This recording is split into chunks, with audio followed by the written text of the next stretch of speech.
Buenos días, bienvenidos a College 360, bienvenidos a otro de esos programas especiales que os traemos de vez en cuando con personajes NCAA. En este caso, con pasado NCAA, como es nuestro invitado de hoy, Miguel Ayesa. Antes de hablar sobre él, vamos a darle primero las gracias y a saludarle. Así que, Miguel, ¿qué tal? ¿Cómo va todo?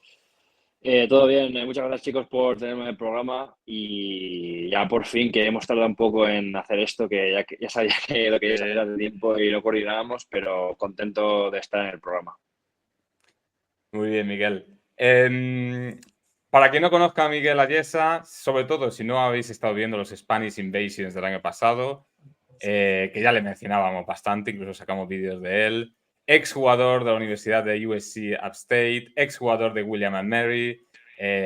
Tocaremos también el tema un poquito high school, ya que pasaste allí bastantes años, bueno, toda tu juventud, ¿no? Sí, En Estados Unidos. Tocaremos un poquito, pues eso, Miguel Ayesa el jugador, Miguel Ayesa la persona también, ¿no? La experiencia y, por supuesto, tocaremos el presente de Miguel Ayesa, que ha vuelto a España a jugar en el Club Baloncesto Clavijo. Pero, Miguel, yo siempre me gusta empezar la entrevista con la pregunta de toda la vida para a ver. romper un poquito el hielo. Siempre empezamos las entrevistas preguntándole a la gente, especialmente jugadores como tú, ese primer recuerdo, ¿qué memorias tienes cuando eras pequeñito? ¿Qué te hizo enamorarte del baloncesto? ¿Un jugador en especial? ¿Un partido? ¿Un equipo? ¿Tu padre? ¿Tu madre? Bueno, mi padre jugó en España y luego se hizo agente, entonces toda mi infancia me acuerdo estar en gimnasios o viéndolo jugar o viéndola a él y viendo a otros tíos jugar. Entonces, tengo, o sea, fotos antiguas, tenía 1 o 2 años con un balón en la mano. Entonces, mis recuerdos del baloncesto han sido desde el principio, básicamente. Ujú. Ujú. Sí, sí. ¿Y cómo sale, Miguel, la opción de Estados Unidos, ¿no? Al final, pasas por aquí en España, mucho baloncesto. ¿Cómo sale el tema de ir allí? Porque además fuiste muy joven, ¿no? Con 9 añitos, una cosa así. Sí, sí, a mí me pregunta mucha gente que por qué estoy en Estados Unidos y eso, y mucha gente no sabe que también está mi familia allí. Y la verdad es que fue una etapa, o sea, un cambio de la vida. No fue ni por trabajo, ni por baloncesto, ni nada de ese estilo. Fue porque mis padres les gustaba mucho Miami y quisieron irse a Miami y nos fuimos mi hermana y yo con ellos y desde ahí, pues en 2010. Sí, Ujú. sí, O sea que prontito, prontito. sí, sí. Le comentaba antes a Nacho, antes de empezar la entrevista contigo, que eres un perfil, por esta misma razón, diferente a lo mejor a otros invitados que hemos tenido, porque, digamos, sabes, otros invitados, otros jugadores que están allí en América, la pregunta normal es decir, ¿cómo notaste el cambio? En tu caso, fuiste tan jovencito que no notaste el cambio, pero nos puedes dar otra visión, que es la visión, te voy a decir, más intrínseca americana, ¿no? Aunque tú hayas nacido en España y te criaste los primeros años en España, en realidad tú, sin entrar en detalles, tú tienes algo de americano con esa juventud que viviste Sí, allí. sí. Entonces, quizás mi primera pregunta es más por el tema high school, que es un poquito más desconocido, ¿no? Sí. Eh, Así, a grandes rasgos, si nos puedes describir cómo de complejo es el circuito high school allí. ¿Es tan complejo como lo pensamos desde aquí o es más sencillito? Pero cuando dices complejo, ¿a qué te refieres? Complejo porque, ¿sabes? Aquí tenemos, bueno, las academias. Luego, cada uno juega con equipos de su región. Tienes los AAU también, que tienen su propio Sí, circuito. Acabamos sabiendo que un jugador juega en 2 o 3 equipos durante el año. es ¿Es verdad. algo, es algo fácil de explicar o incluso fue algo fácil para ti también de entender allí? Bueno, es que es un sistema que yo creo que no se replica en Europa. Tú tienes, a ver, ¿cómo lo explico? En los Estados Unidos el baloncesto es de 12 meses, básicamente. Tú empiezas en verano con tu equipo de high school, entrenando, haces lo que le llaman team camps. Entonces, tu equipo de high school va, a una universidad. Por ejemplo, nosotros íbamos a la Universidad FGCU en Fort Myers, Florida, y hacíamos un torneo de 3 días. Entonces jugamos contra otros high schools locales del área o de Florida que venían de otros lados. También íbamos a la Universidad de Carolina del Sur y también hacíamos lo mismo, unos partidos, pero era pretemporada. Luego, cuando acababa, esto normalmente era en julio por ahí. Luego, o junio. Luego, en julio es cuando te incorporabas con tu equipo de AU, que es lo que llaman el live period. Entonces, lo que dices tú, hay a veces que jugadores juegan en 3 equipos, 4 equipos en un verano a veces. O sea, van cambiando. Y ese estilo, o sea, ese tipo de baloncesto es pocos entrenos y muchos partidos. Entonces, en un fin de semana puedes tener 15 partidos. Empieza el torneo el viernes, tienes 3 partidos el viernes, 4 partidos el sábado y 5 partidos más playoff el domingo. Y tienes que jugarlos todos porque es el torneo. Y ahí es lo que usan para hacer scouting de universidades y eso. Entonces, atrae muchos jugadores porque ahí muchas veces es donde consigues tú una oferta para jugar en la universidad, sobre todo si tu high school no es un high school super top donde van entrenadores de universidad a verte entrenar. Luego, cuando acaba ya julio, agosto es descanso, y yo cuando empieza la temporada, o sea, el año escolar en agosto, es entrenar hasta que empieza la temporada en noviembre, y luego ya pues juegas o sea, la temporada regular contra high schools de tu conferencia y eso, y luego ya si tienes suerte juegas los playoffs, a campeonato regional, campeonato estatal si llegas, y cuando acaba la temporada en marzo, en abril es cuando empieza el otro live period de AU. Entonces tienes otro mes entero de partidos, de entrenamientos, o sea, juntándote con equipos, vas a Atlanta, vas a Las Vegas, vas a Nueva York, o sea, vas a todos lados. O sea, muchos partidos. Y luego ya, cuando llega junio, empieza el programa de nuevo otra vez. Y eso 4 años. Mucho No paras, baloncesto. ¿no? Es complejo, ¿eh? Es complejo, Miguel. Decías Muy que no, yo complejo, creo que... sí, sí. Claro, porque luego no hemos entrado en las academias que tienen el equipo A, el equipo B, el equipo C, y ya No, entonces es exactamente. cuando nos volvemos locos, ya, Sí, sí. definitivamente.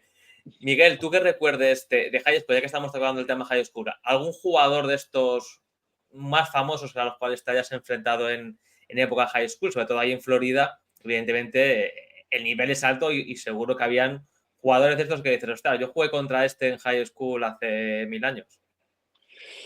Pues a ver, en high school.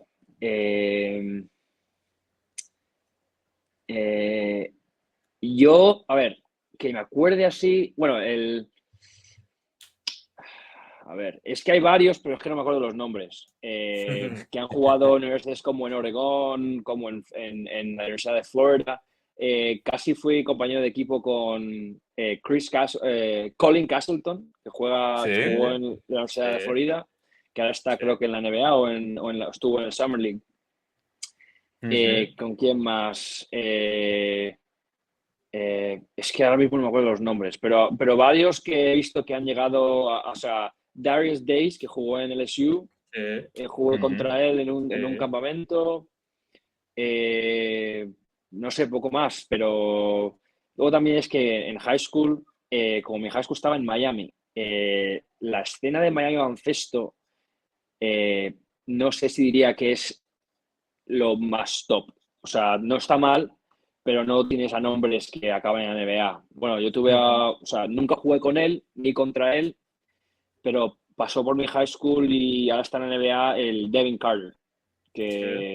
que yo nunca, o sea, yo nunca jugué con él porque finalmente después que me fui, pero él es una de las pocas excepciones, diría yo, de jugadores que han estado en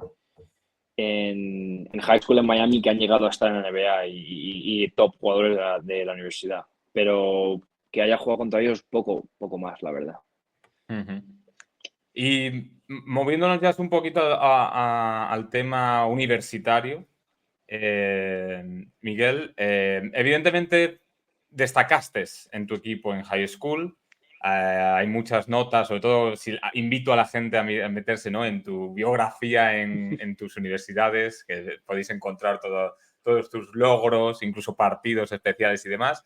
Pero bueno, a ti ya te catalogaban como un muy buen tirador a nivel high school. El paso a la universidad. Tú primero te comprometes con William & Mary, Sí. universidad ahora en la Coastal, otrora llamada Colonial, algunos años atrás. Si bien recuerdo, ¿a ti ya te recluta Dane Fisher o era con el anterior entrenador? Era con Dane Fisher, fui su primera clase de reclutamiento. ¿Y nos puedes contar un poquito el proceso de reclutamiento? ¿Cómo funciona desde allí? Bueno, ¿qué oportunidades tuviste también? Si puedes sacarlas ahora, 4 o 5 años después. sí, bueno, a ver, si soy muy honesto, en División 1, William Mary fue mi única oferta. Yo, después de high school, tenía universidades de División 2, JUCO, y, o sea, yo quería llegar a División 1, ¿no? Como fuera. Entonces hice un año prep después de high school. Cierto. Después del año de prep, ¿sabéis cómo funciona el recruiting? Que te manda un mensaje un entrenador, te llama otro, o sea, cosas así. Pero nunca nada muy concreto, o sea, ninguna visita, ni ninguna oferta pasada y eso. Entonces, llegó alrededor de mayo y el que llevaba el equipo de prep era muy amigo, o sea, con mi entrenador de AU, que era un donor, se diría, de la Universidad de Ohio. Entonces, el año anterior estaba un entrenador que se llama Jason Kemp en Ohio. O sea, echaron a todo el mundo de la universidad y él acabó en William & Mary. Entonces, por esa conexión, mi entrenador de EU habló con el coach Kemp, vieron vídeos, me estuvieron reclutando y a mediados de mayo, me llama Dane Fisher y me dice que si quiere a una visita. Y bueno, para mí era brutal. O sea, primera visita de División 1, me compran un vuelo, voy allí, estoy en un hotel, veo el campus, veo la cancha, me hicieron un entrenamiento, estuve tirando y después del entrenamiento nos sentamos él y yo y me dijo, mira, que te quiero pasar una oferta y te doy unos días para que te lo pienses. Y yo, para no ser muy, o sea, para no ir muy rápido, yo dije que también quería pensarme, ¿no? Para no decir que sí justo en el momento. Entonces me volví a casa y yo básicamente ya tenía decidido que iba a ir allí porque era muy buena mezcla de académica y baloncesto, ¿no? Entonces volví a casa, dije a mis padres que quiero ir ahí. Y 2 días después le llamé al entrenador, o el mismo día, no sé cuándo fue, pero les dije que me comprometía a la Universidad de William & Mary y desde ahí pues ya empezó todo. Y ahora tuve otra oportunidad para ir a hacer una visita a la Universidad de Rider, que está en Nueva Jersey, Sí. pero nunca pasó porque el día que me pilló que volví de la Universidad de William & Mary, de la visita, fue el 15 de mayo y el 16 de mayo empezaba lo que se le llaman dead period, que es un periodo de una semana, 2 semanas, donde no puede ir nadie a ver nada, no puedes hablar con nadie.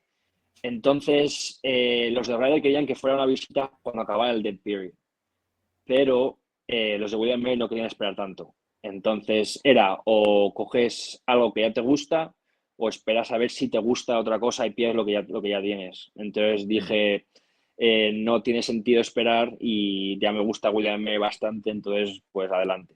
Y no me arrepiento, la verdad. No, la verdad que no, porque William & Mary un poquito mejor que Ryder. Sí, con todo el respeto para Ryder. Nada, Miguel, yo es curioso porque la gente actual que nos sigue, ¿vale? Nos sigue cada vez más gente porque hay más españoles yendo para allí. Claro, tú ya estabas allí, tú ya llevabas todo el high school allí. Claro, llegas a William & Mary y el primer año ya juegas. O sea, al final, ya el primer año, tus más de 10 minutos, no recuerdo si eran casi 15 minutos por partido, una cosa así. Sí. Además que el primer año es muy bueno, además, para William & Mary. ¿Cómo notas tú el cambio también, ¿no? Porque el high school también, tanto el high school como el prep school, es otro tipo de baloncesto, ¿no? A una NCAA que aunque sea William & Mary, que para que la gente no se entienda, es una mid-major, está en una mid-major para mí potente, está dentro de las mejores mid-majors, pero claro, el nivel comparado con high school es mucho mayor. O sea, ¿cómo notas tú mucho el cambio de decir, wow, o sea, he jugado en high school, pero en NCAA Division 1 es otra cosa? Bueno, lo que dices tú, ir a jugar a una cancha así, Warringtonga en Miami, a canchas gigantescas no sé, en Oklahoma y en Virginia, cosas así, es una diferencia bastante grande. Y luego lo que dices tú, el nivel también es completamente diferente. La gente se mueve muchísimo más rápido, salta muchísimo más alto. O sea, lo que me decían a mí es que todos los jugadores de cada equipo eran el mejor jugador de su equipo en high school. O si no, uno de los mejores jugadores de su equipo en high school. Y al final todo el mundo llega y todo el mundo quiere ser el que se aspira a todo eso, pero al final lo que tienes que asumir es que tienes que caer en un rol donde puedas seguir jugando y ayudando al equipo. Y eso es lo que tuve que hacer en el primer año. Yo empecé, o sea, en high school era todas las jugadas para mí, saliendo de stagger, saliendo de flare, cosas así, 25 bloqueos para tirar solo. Y en William & Mary, mi primer año era penetraba Nathan Knight, y si no tenía mate, me tiraba en la esquina y yo triple abierto. Entonces era ajustar mi juego para complementar a mis compañeros, básicamente. Y lo disfruté bastante, porque lo que dices tú, tuvimos un muy buen año, nos quedamos cortos, pero lo pasé muy bien y competimos bastante bien, ganamos buenos partidos, entonces estuvo muy bien. Miguel, voy a entrar a lo mejor en una época, bueno, a nivel baloncestística quizás de no tan buena memoria, a nivel personal evidentemente supongo que la experiencia general fue tremenda, pero después de un gran año freshman, no lo recuerdas ahora si hubo algún tema de lesión o no. Evidentemente fue el año COVID, ¿no? El año después del COVID, que también es, digamos, es un asterisco para mucha gente. Sí. Y voy a ir directo. Los 3 siguientes años en William & Mary, primero, el equipo rinde a un nivel muy inferior al de tu primer año, muy, muy inferior. Segundo, tú también empiezas a jugar bastante menos. Sorprendentemente, por cierto, hasta los últimos 4 o 5 partidos de tu último año allí. Sí. Creo que haces un par de partidos de más de 20 puntos o algo por el estilo. Pero ¿qué pasó en esos años? Aparte, evidentemente, podemos hablar del talento del equipo y demás, pero fue el COVID y también cómo te afectó a ti. ¿Hubo algún tipo de problema de lesión, confianza, conexión con el entrenador? Pues es que es difícil de decirlo, porque en aspecto baloncesto, o sea, yo lo disfruté bastante, lo pasé bastante mal, pero era porque yo no sabía por qué estaba pasando esas cosas, ¿me entiendes? O sea, en el año COVID era un desastre, ibas a un partido y te lo cancelaban porque alguien cogía COVID a otro equipo, teníamos que hacer unos tests todos los días. Me acuerdo que ese año tuve que estar 17 días en cuarentena porque alguien que conocía yo cogió COVID y luego lo cogí yo. Entonces, en plena temporada además, entonces estabas jugando un partido un día, te metían 17 días y volvías y ya no estabas en forma. O sea, metí en una habitación, cuesta ponerse en forma y mantener la forma de baloncesto. Entonces, ese año mal y la verdad es que yo no lo cuento mucho porque fue un año muy raro, muy extraño. Y luego, como sabéis ya, el tercer año que tuve fue, yo creo que uno de los peores años de un equipo en mucho tiempo. Acabamos 5-27 o algo así. O sea, creo que empezamos la temporada 0-12 o algo así. O sea, tampoco es que... y no sé, mal. O sea, malas memorias de esos partidos. Nada bueno que decir, la verdad. Y a mí lo que me molestó es que al tener mal equipo y no sacamos resultados y seguimos perdiendo de 15, 20 por partido, parecía que no cambiaba nada. O sea, seguíamos con los mismos quintetos, seguíamos dándoselas a los mismos tíos. Y no, o sea, era como, no sé decirlo en inglés, pero en español sería como, o sea, hacíamos las mismas cosas esperando un resultado diferente. Y al final el resultado siempre era el mismo, porque no cambiamos nada. Sí. Y luego, ya viste, después de ese año se fueron 10 de los 14 jugadores que teníamos. Y en esa primavera éramos 4 en los entrenamientos preparando la temporada siguiente. Entonces también ese año fue un desastre. Problemas dentro y fuera de la cancha, entre jugadores y entrenador. Me acuerdo que ese año el entrenador se cargó a 2 jugadores por razones fuera del baloncesto. Entonces, sí, 3 jugadores, perdona. Fue un año muy, muy raro.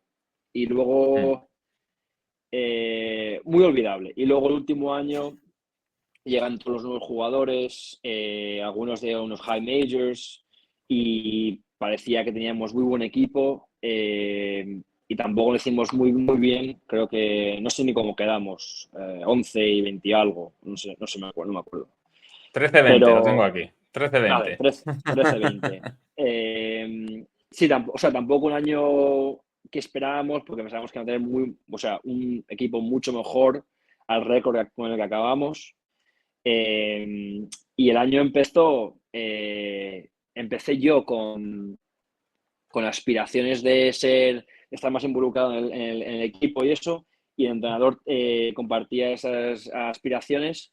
Y después de 2 o 3 partidos, el entrenador dio un cambio de opinión que me convertí básicamente en lo que había sido los últimos 2 años. O sea, salía cuando no quedaba partido, íbamos de abajo, decía Miguel, métete 4 triples, a ver si remontamos.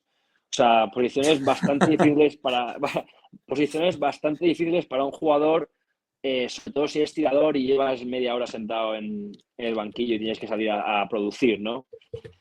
Y luego siguió pasando el año y lo que me acuerdo es que en los minutos que sí me sacaba, yo producía todo lo que podía producir. Si me sacaba un minuto, me di un triple y me cogía un rebote. Si me sacaba 5 minutos, 2 triples, un rebote, cosas así, ¿no? O sea, hacía lo que podía con el tiempo que me daban. Y cuando ya empezaron a llegar los playoffs y eso, que claramente no estábamos muy arriba en los rankings, los últimos 2 partidos de temporada cayó Gabe Dorsey con una baja de tobillo, que ya no jugó el resto de la temporada. Cayó Noah Collier, que tampoco estuvo jugando el resto de la temporada. Y pues ya no quedaban más tiradores excepto yo. No tuvo el entrenador ninguna otra opción que ponerme, ¿no? Es la primera vez en mucho tiempo donde pude jugar minutos más alargados y sin el miedo o la presión de que si cometes un error te sientan, ¿no? Entonces podía tirar mis tiros, podía sí, con más confidence, poder salir a jugar y hacer mi juego sin tener esa presión encima. Y yo creo que jugué uno de mis 3 mejores partidos universitarios al final del año. Luego ya nos cogió Hofstra, que era el primer equipo de la liga, y nos destrozó en los playoffs, pero o sea, iba a ser muy difícil ganarles. Pero la forma en que acabé mi carrera universitaria, o sea, estoy muy agradecido y muy contento de cómo acabó, porque al final por lo menos pude enseñar lo que valgo y lo que podría haber hecho si me hubieran dado la oportunidad, básicamente. Nacho, antes de tu siguiente pregunta, que seguro que tienes unas cuantas, simplemente para recordarle a la gente, es que vamos a ensalzar esos últimos partidos, porque estamos viendo aquí en un récord bastante negativo también del equipo. En esos 4 últimos partidos, tú promedias 28, 29 minutos por partido. Sí. Metes 19 triples en 4 partidos, con más de un 40% en porcentaje. Y el equipo gana 3 de esos 4 partidos. El que perdéis es el último, frente a Hofstra. O sea, ganáis los 2 últimos de regular season y el primer torneo de la conferencia frente a Elon. simplemente por ensalzar, ¿no? Eso que estamos hablando, porque estamos ensalzando esos últimos minutos, cuando cogiste confianza, ¿no? Digamos, Sí, te desataste un poquito sí, seguro. con la muñeca. Sí, Nacho, perdona.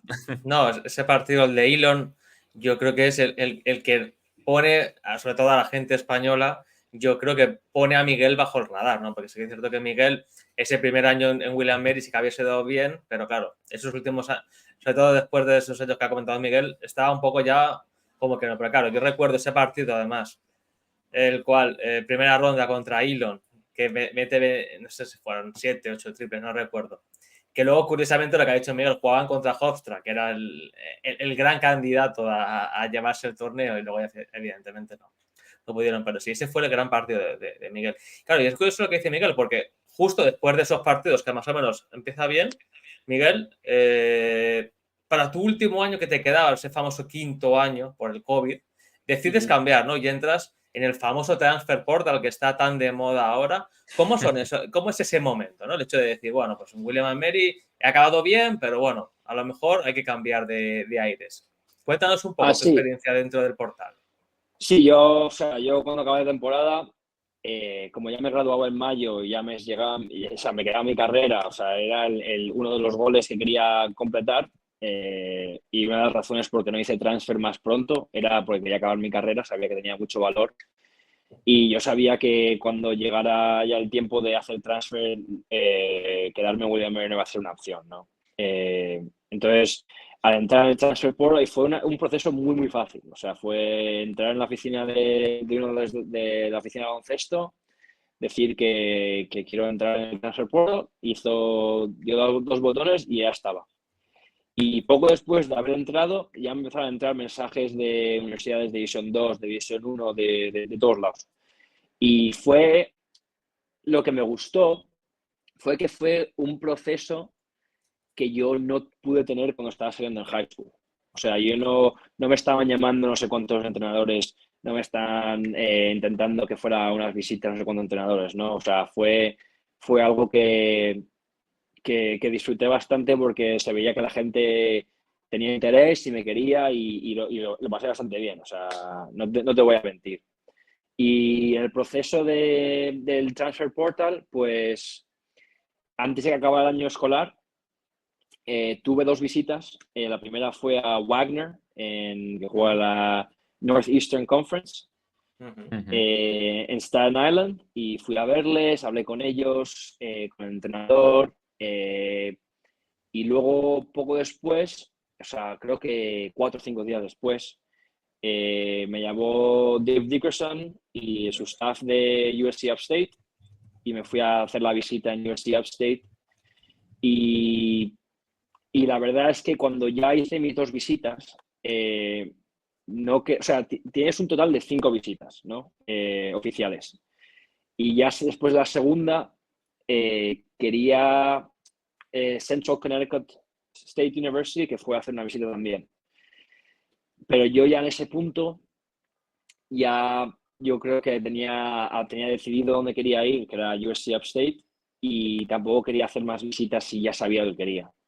Entonces, poco después, no sé cuándo fue, pero algo en junio, me comprometí a USC Upstate porque la visita estuvo también muy bien y la presentación del equipo que me hicieron los entrenadores estuvo muy bien y me sentía cómodo con la decisión y pues ahí acabé.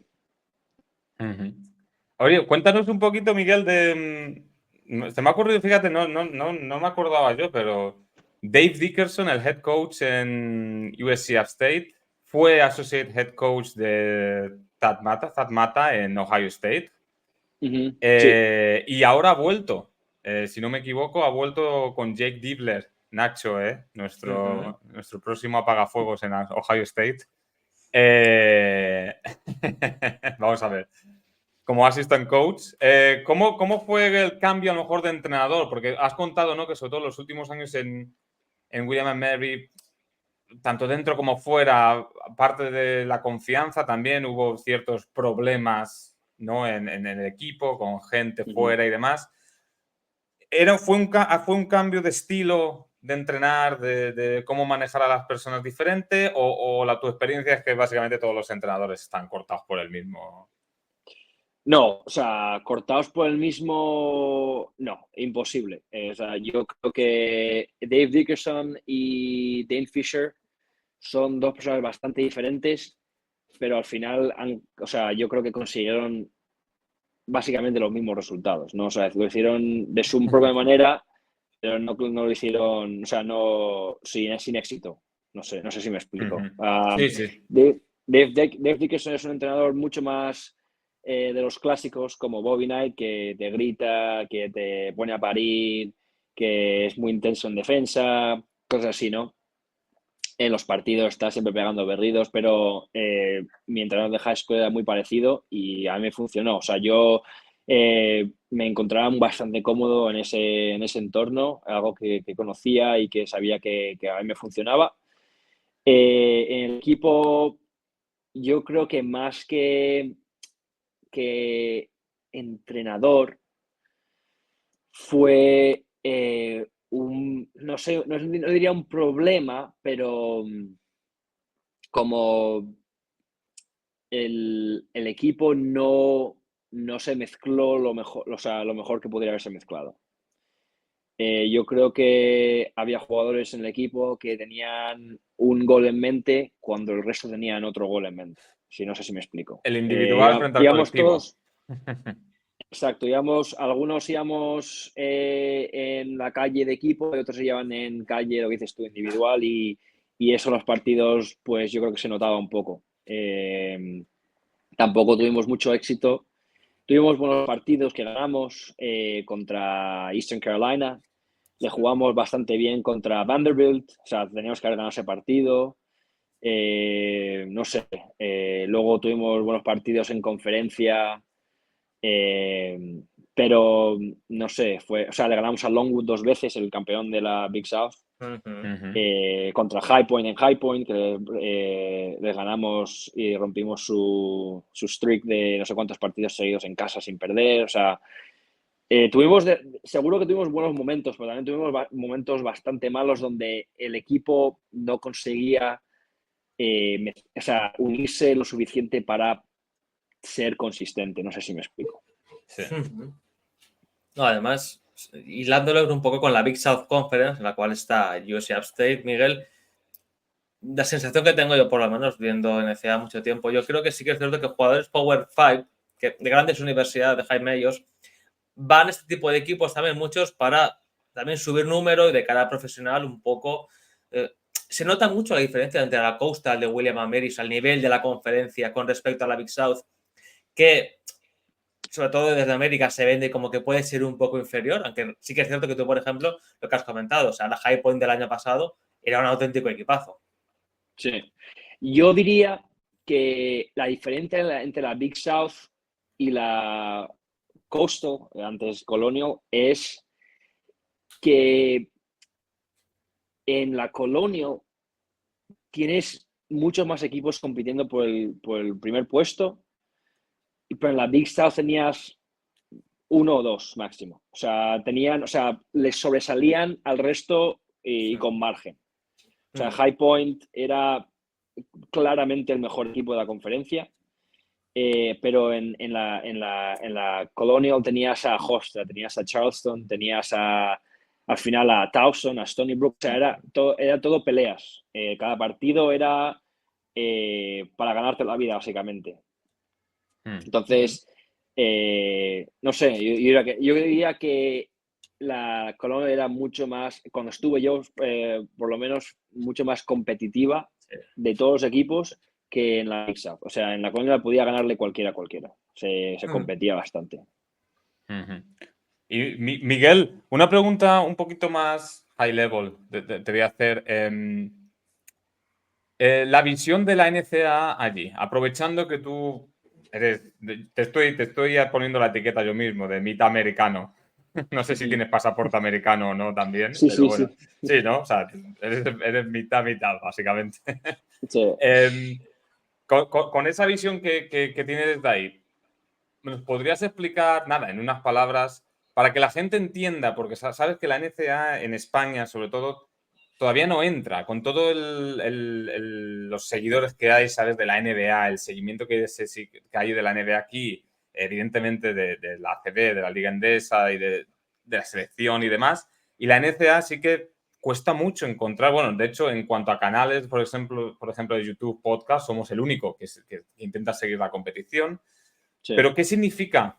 Si nos puedes dar una descripción, ¿qué significa en América la NCAA? El college basketball en general, evidentemente el college football es otra historia incluso muy superior, sí. pero a nivel general, ¿cómo podrías vender tú el college basketball para todos los aficionados españoles?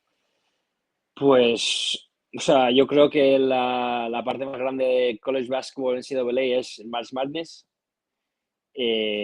O sea, cuando empieza el March Madness, se para el país. O sea, gente que no sabe de college basketball hace sus brackets, bracketology, o sea, se sigue muchísimo. Y a mí me encanta. O sea, es un momento. O sea, yo no sigo mucho a college football, pero yo diría que es un poco parecido en el estilo de que o sea, orgullo universitario está por todos lados y se disfruta bastante. Cuando empieza ya la Round of 64, te ves 16 partidos por día, o sea, es algo que a la gente le gusta bastante, aunque no seas seguidor del baloncesto. Sí, sí. Nada, Miguel, y un poco ya encaminando tú, o sea, tú como ya ex NCAA, mucho jugador español, cada vez más joven está yendo para allá. ¿Qué consejo le das? Sobre todo, esta es una pregunta clásica también de nuestras charlas. ¿Qué consejo le puedes dar tú de tu experiencia allí? Porque, por ejemplo, tú sí que desde bien jovencito estuviste allí, hiciste high school, pero claro, hay chiquitos que a lo mejor han llegado hace un mes, no saben lo que es allí, probablemente no juegan el primer año. O sea, ¿qué consejo le das tú desde tu experiencia en las universidades, 5 años en NCAA Division 1? ¿Qué consejo le puedes dar a estos chicos? Paciencia, ¿no? Paciencia y saber, o sea, poder definir tu rol lo más pronto posible y luego ya sabrás lo que tienes que hacer desde ahí. O sea, tienes que identificar lo que haces mejor para ayudar a tu equipo a ganar. Y porque ahí ganar es muy importante para los entrenadores, para la universidad en sí, para que vengan fans a verte, para poder llegar al March Madness es muy importante. Y yo diría que es eso, paciencia y saber tu rol. Ha dado Miguel una de las claves, Nacho, de los muchos debates que tenemos de lo importante que es ganar, ¿eh? Que hay veces que hay gente que dice, no, lo importante no es ganar, lo importante es llevar jugadores a la NBA. Bueno, el entrenador depende de su salario de ganar. Claro. En el ámbito de ellos ganar, claro. Bueno, un ámbito de ellos todavía más, pero en general... Miguel, vamos a ir acabando ya, o a lo mejor un par de preguntitas, Nacho, si quieres te lanzo yo la penúltima. Voy a tocar un poquito el siguiente paso, ¿no? Has llegado a España, has vuelto a España después de, ¿cuánto? ¿14 años? ¿14, 15 años? 15 años. 15 años, prácticamente. ¿Era una idea que ya tenías en mente? No solo a nivel baloncesto, pero sino también a nivel personal. ¿Querías volver al país? ¿O es una oportunidad que te ha surgido? ¿Has tenido más oportunidades? Cuéntanos, ¿cómo fue el proceso de dejar Estados Unidos y seguir tu carrera aquí en el Clavijo? Bueno, yo sabía que cuando acababa la universidad quería seguir jugando baloncesto y he querido ser profesional desde que era muy, muy pequeño. Entonces, o sea, siempre tenía el ojo en volver a España a jugar profesionalmente y muy contento de poder hacer mi sueño una realidad porque, con lo que he dicho antes, lo he querido desde muy, muy pequeño. Nada, ya por acabarse eso, Miguel, claro. Yo soy la verdad que me estoy quedando en una charla muy de comparaciones, ¿no? Porque, claro, antes de comparar, claro, tú ahora vuelves, Miguel, del baloncesto de allí al baloncesto de aquí, de España, donde evidentemente hay diferencias, muchas diferencias. ¿Cómo son tus primeros días en Clavijo? ¿Habéis estado jugando Copa La Rioja, si no recuerdo mal? O sea, aquí pretemporada. ¿Cómo te has estado sintiendo estos días, sobre todo en el equipo? Porque al final, claro, la NCAA es una cosa, cuando llegas a un club profesional es otra. ¿Cómo te sientes tú en tus primeros días aquí en Clavijo? Pues me siento muy bien, muy acogido por los compañeros. Es un tipo de baloncesto muy diferente a Estados Unidos. Y o sea, ya me habían hablado de cómo iba a ser aquí. Estilo es mucho más en equipo, por encima de estadísticas personales. Algo que claramente es bastante diferente. Y por decir, o sea, tuvimos un partido otro día de la Copa España contra el Huesca y yo no creo que he visto al balón moverse tanto en mis 5 años universitarios. O sea, disfruté bastante y, y se ve que tus compañeros quieren que tengas éxito porque te buscan siempre. Y es una gozada porque, no sé, me gustó bastante la experiencia y yo creo que es una experiencia que para jugadores que son especialistas tiradores como yo, la tienen por toda Europa, yo creo. Pues Miguel, lo vamos a dejar aquí, no sin antes desearte, bueno, que sigas disfrutando del baloncesto, que sigas dando tus pasos en España, que te seguiremos en detalle, que sepas, por cierto, que si no me equivoco, uno de nuestros colaboradores, Alex Labat, no sé si este año sigue siendo asistente o entrenador de uno de tus rivales, de uno de los equipos de La Rioja. No recuerdo porque no nos confirmó ni nada, pero sé que os sigue. Y el otro día, de hecho, nos mandó la noticia de tu partidazo en la Copa de La Rioja. Fue él el primero que reaccionó a ello internamente en WhatsApp. Así que nada, seguiremos en contacto, pero te vamos a agradecer, Miguel, que te hayas pasado por College 360 para contar tu experiencia en la NCAA, tu historia, darte a conocer un poquito y sobre todo, lo dicho, muchísima suerte, disfruta de esta experiencia, que dure mucho y que sigas subiendo peldaños. A ver si la próxima vez que hablemos, a lo mejor va a ser más difícil contactar contigo. Ojalá, por tu bien. No, pero muchas gracias, chicos, por tenerme en el programa. Me lo he pasado muy bien hablando con vosotros y ya era hora que tardé un poco en conectar con vosotros, pero muchas gracias por tenerme en el programa.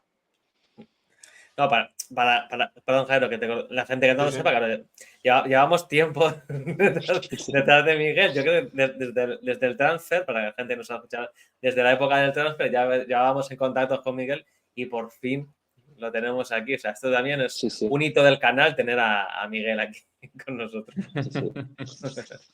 Lo bueno es hacer esperar.